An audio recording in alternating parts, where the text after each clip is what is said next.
Travel Market Life. Hello and welcome to Travel Market Life's Hoteliers Voice. In this episode, we're talking with Henrique Tiago de Castro, General Manager at Evolution Cascais-Estoril Hotel in Cascais, Lisbon.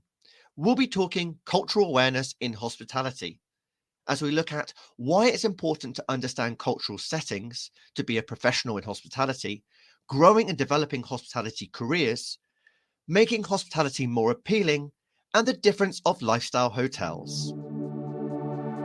Welcome to Travel Market Life, your companion for industry insights and professional business development.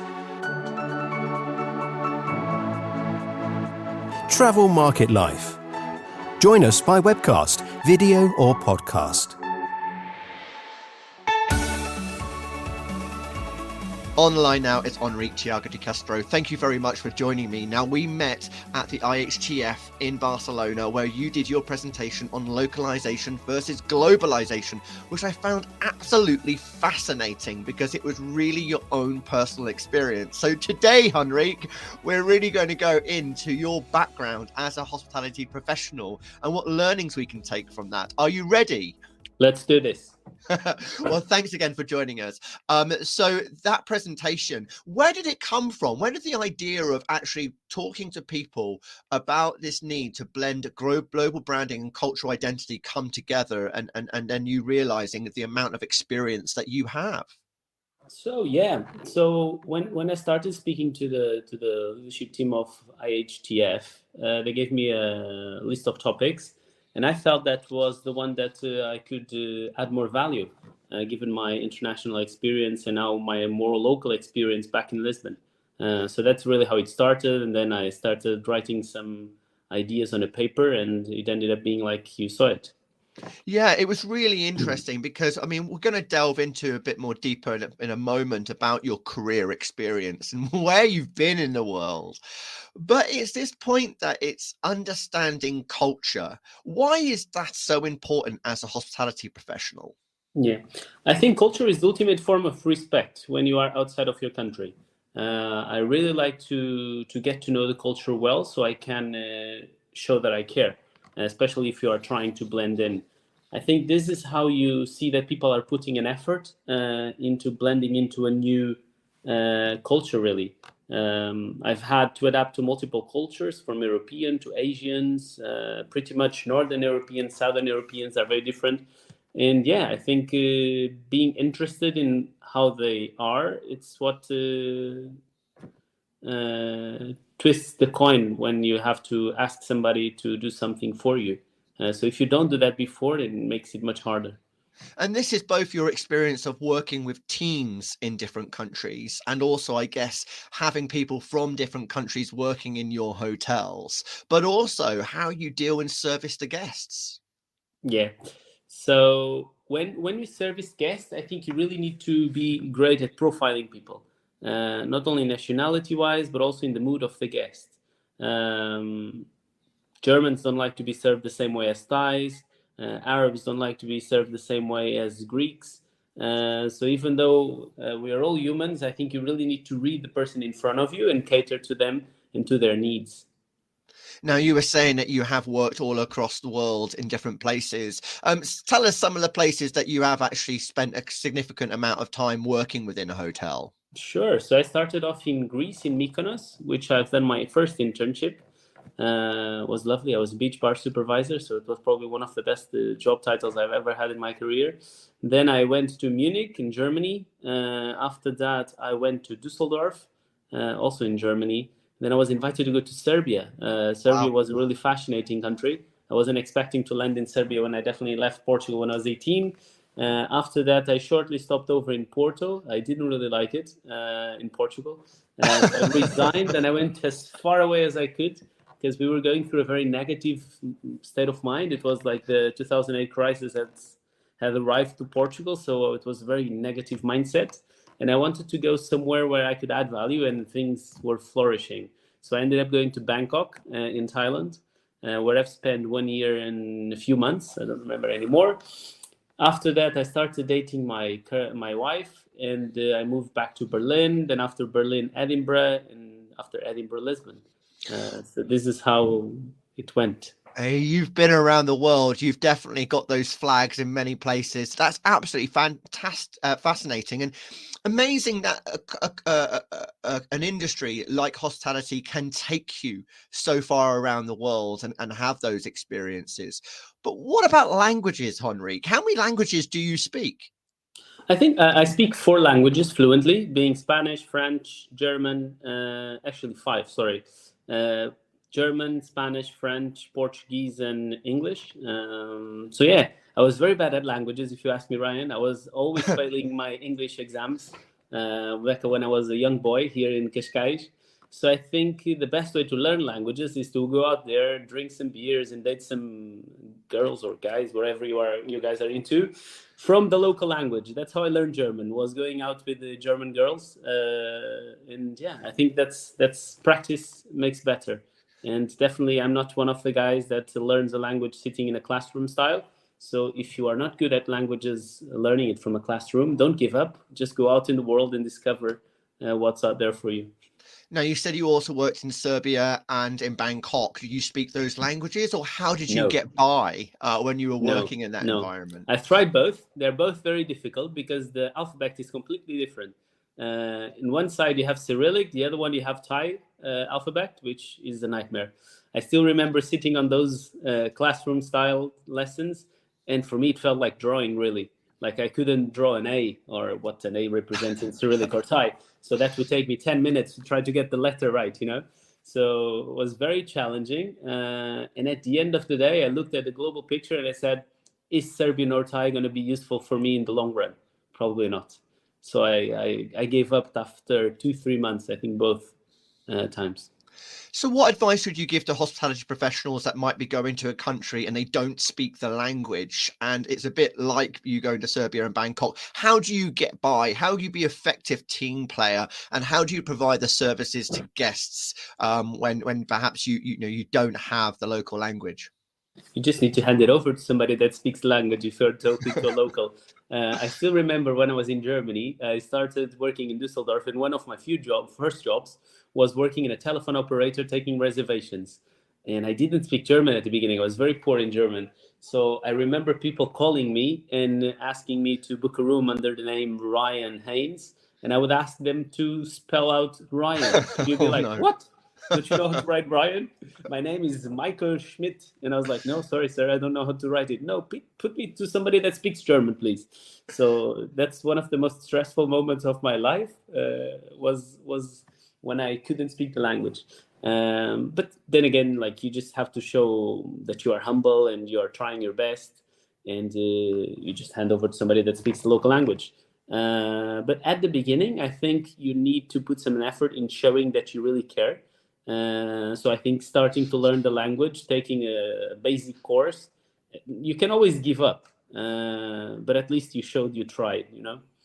I love that. You can give up. Yes, you can. And I must say, having myself lived in briefly in a couple of countries, it's just having a few expressions for you to use that people appreciate, that they can appreciate. Indeed. And the respect that you're giving to them. And that's all it is, isn't it? Sometimes it's just for them to see that you recognize them. Absolutely. I still remember being on a taxi with my wife in Thailand, and I was chit-chatting with a taxi driver. And after 2-3 minutes of a conversation, my wife asks me, "What are you saying?" I said, "I have no idea." But the guy is happy and we are just chit-chatting. And I just had those connecting words that keep a conversation going, you know? It's very funny that people notice that. But once you are in that situation, it's what you say. It's just having the Sawadee Kap, the very few basics, probably 20 words that you can use in any given circumstances that shows that you care about the culture. Now, you told us some very funny and interesting examples of when culture went wrong in your presentation at IHTF. Could you just reiterate some of those for us here today? Absolutely. When I was going to Thailand, it was my first management position, so I was super scared. I was going to lead a team of 14 Thai people, and I've never been to Thailand, and definitely I have never worked in that department that I was going to lead. So the night before I took my flight, I was very nervous, didn't sleep much, and then off I went. And the first thing I do is I go to the office, and I have a board meeting with my team. Everybody's sitting down, and suddenly there is a chair that I want to reach out. And instead of using my hand, I use my feet. I don't know why. And suddenly everybody stands up and looks at me and says, I was like, what happened? No, you can't touch things with your feet in Thailand. Feet are disgusting. Like, feet are so disrespectful. And I was like, damn it, check. Lesson number one, don't use your feet. And it's something that you as a Western probably would do if you, I don't know, if you are busy with a cup of tea in your hand and you want to reach a chair, yeah, don't do that in Thailand. That was one of the most eye-opening moments of cultural awareness in Thailand. I can imagine that is learning quickly on the job, isn't it? Indeed. Travel Market Life. Now, tell me about how you first got into hospitality. What was your first job? So my first job was as a trainee in a kitchen when I was 15 years old. I started. I love to cook. I love to cook. I've always cooked with my mom back home. So I wanted to be a chef at some point. I then found out that I couldn't cook with a glass of wine in my hand, and that was a problem for me. So I really said I need to find a new job within this lovely industry. So my first job as in the industry was a chef or an apprentice of chef, and then my first real job was in Mykonos, the beach bar supervisor. This in training, internships. My proper job was with Intercontinental when I was asked to join the Intercontinental Düsseldorf. I was part of the Future Leaders program, which is a management training program from IHG, and that's how I started. That's interesting. I mean, you say that's how you started, but you'd had so much other experience before that really got you hooked on what you were planning to do. I mean, not everybody goes, oh, I'm just going to move to Dusseldorf. You obviously had shown people, your level of keenness and interest in what you were doing there. And you mentioned earlier on that this beach supervisor role was perhaps the coolest job you ever had. And it definitely sounds like it. I don't think I will have lived until I will have fulfilled that role. That's for sure. But what was it, that excitement of that role that particularly got you into it? Was it something else that made you think, this is a career for me? So there are two things. So for the beach bar supervisor role, was a promotion within my internship. I was doing breakfast service at the 5-star hotel, leading hotels of the world in a beautiful beach in Mykonos.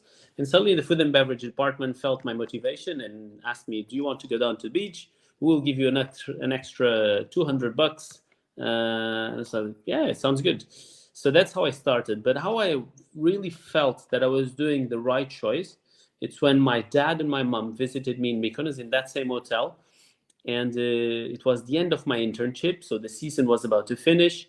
And when they come to check out, the general manager comes from behind the desk and says, you don't need to pay your bill.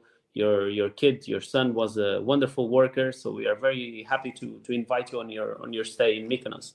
And that was really the coin flipping moment where I said, yeah, this is my industry. My dad is a civil engineer. He didn't want me to be a chef. He was slightly more happy when he found out that I was on the way to be a hotel director. But that's really when I felt that I had the full support of my family and the industry recognizing me some qualities. Oh, you just brought a tear to my eye, Henrique. Oh, oh my God. You did that a couple of times when you were giving the presentation, actually, because it's so heartfelt. Your interest and commitment to the industry and the way you talk about it is so passionate. But I mean, it just sounds like bribery. They gave you a free hotel room. Indeed. It was at the end. I didn't know when I started. Oh, that was their way of getting you to Dusseldorf, you see. Yeah, it was a different company. So, as you say, Dusseldorf was calling, and you were then on the Future Leadership program. Yeah. So, tell us a bit more about how you developed your career from that point, and these opportunities. What was the leadership program, and how did you take advantage of other opportunities that were presented to you? Of course. So I was fortunate enough to study in Les Roches Marbella. It's a Swiss school in the south of Spain. So it has the best of both worlds, being a Swiss school, but being in the south of Spain. So when we approach year 3, they give you an opportunity of I think, dozens of interviews.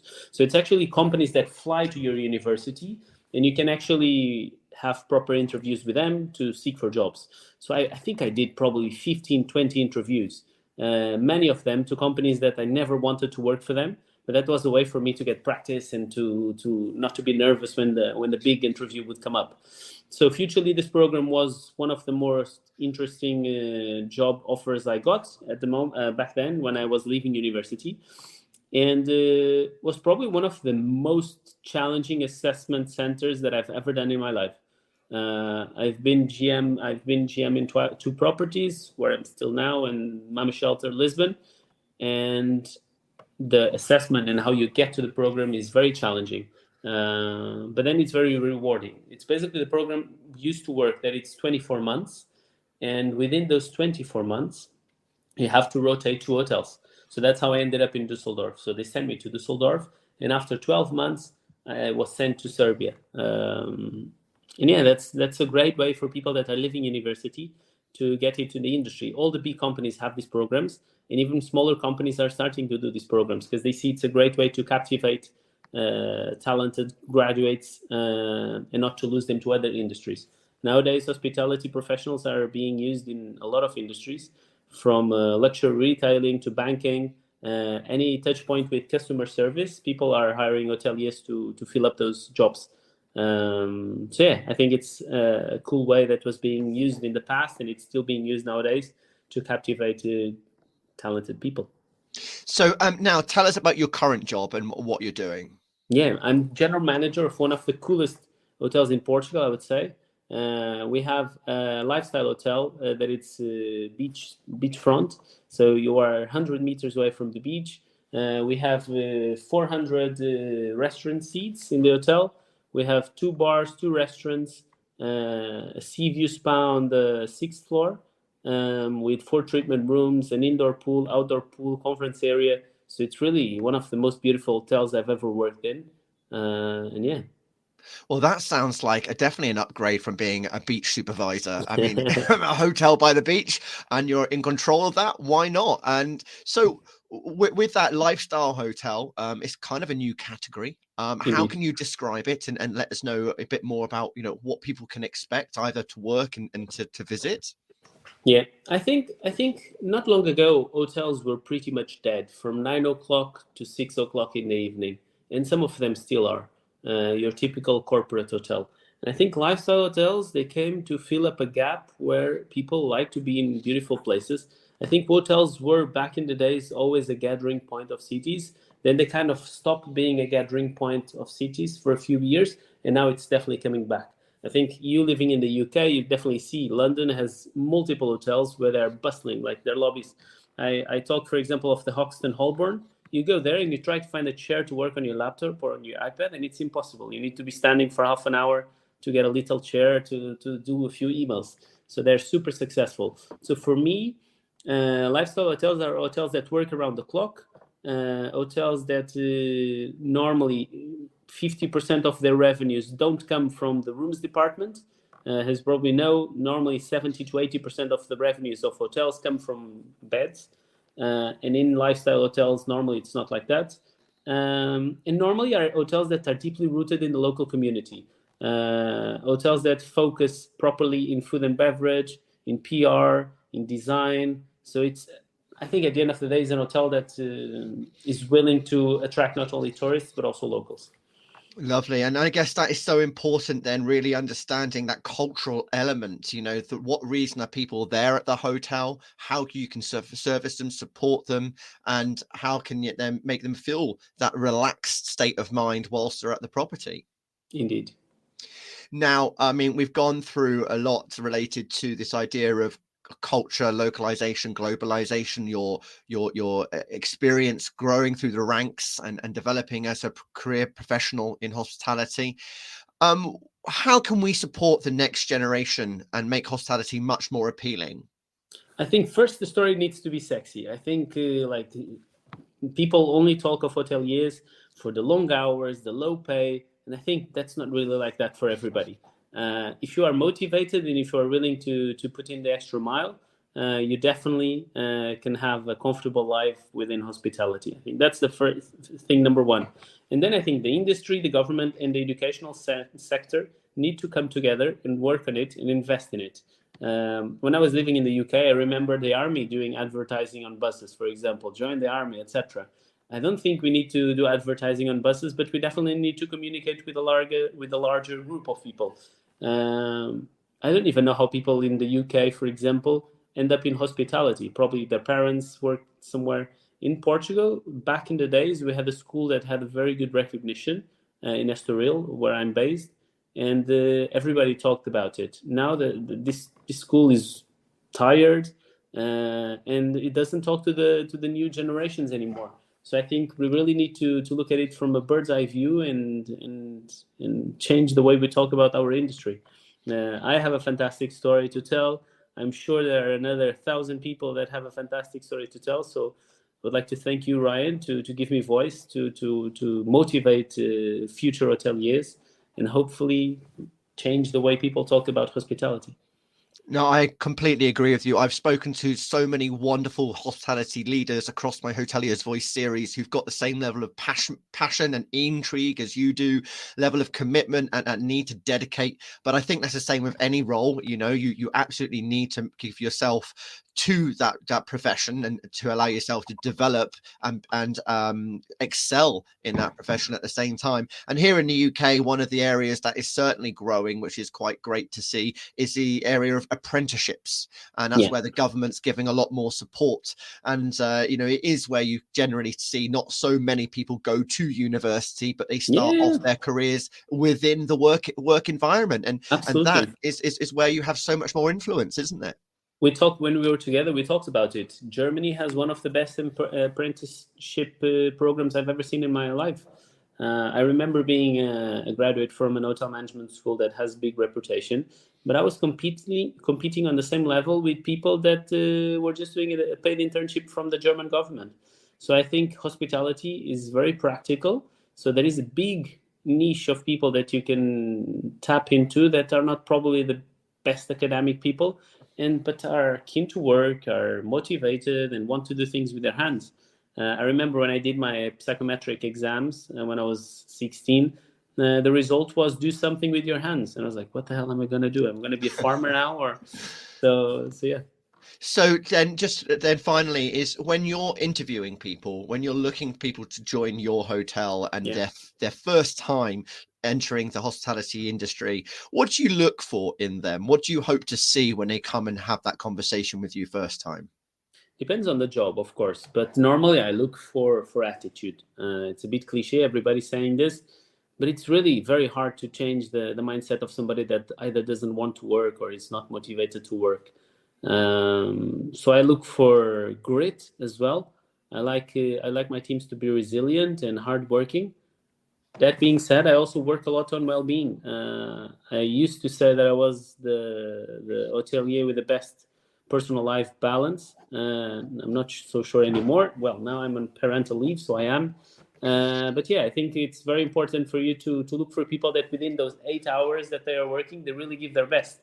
And that's what I look for in my teams. Excellent. Henrique Tiago de Castro, thank you ever so much for joining us today. Thank you so much. Take care, Ryan. Travel Market Life.